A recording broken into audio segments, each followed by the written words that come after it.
Hi guys, this is Artem from Android Police with Steven from Sony, or Sony Ericsson. We're looking at Xperia S that was announced yesterday. It's a 1.5 gigahertz dual-core device running Snapdragon.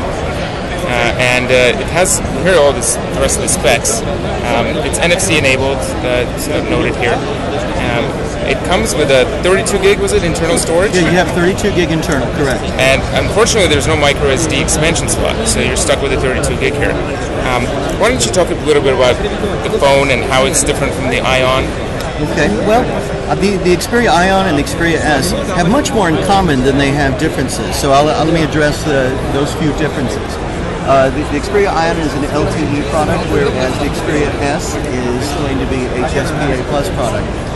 Also, the screen is slightly smaller. With the Xperia Ion, you have 4.6 inches. With these products, you have 4.3 inches in the same HD capability. They're both, there's 720p HD screens.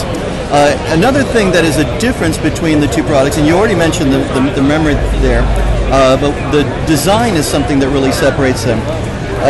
It comes in two colors, so you see the black and the white, but also what's really striking about this product is we take a minimalistic approach to the design, and the thing that's most striking about it is this transparent element.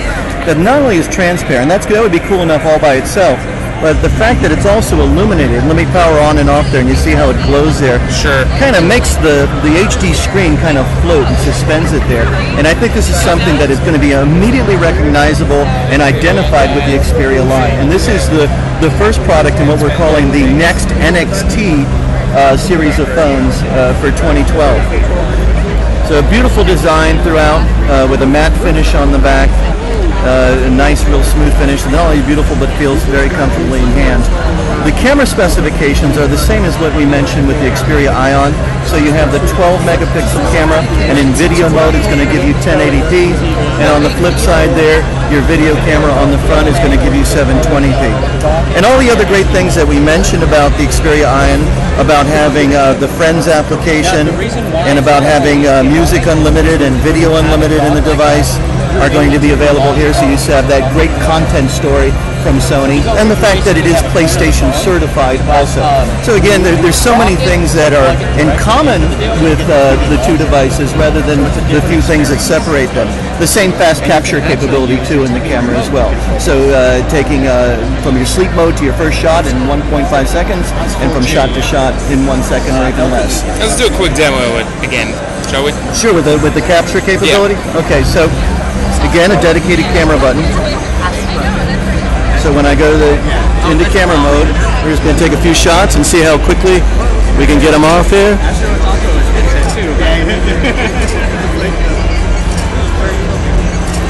So really, when you think about taking the shot, that's when you're going to get the shot. The only slowdown I'm seeing is from the refocusing. So. Yes, and then so when you have darker lighting conditions, it may take a little longer, but you're still really quick. And sometimes it's just me not pressing the button all the way down. So sometimes. Oh, so it's just faster. Let's try that. That is faster. Okay. I learned a new one today. There you go. Okay, great. And this phone is going to be coming out all over the world, essentially, and might even come to the US as an unlocked. Yes, we're going to see it launching in Q1, and it is a globally available product. And we have every intention of this being Sony branded rather than Sony Ericsson. And as I mentioned before, that'll be subject to regulatory approval, but every intention that this to be the first Sony smartphone in the world. Excellent. Thank you. Thank you.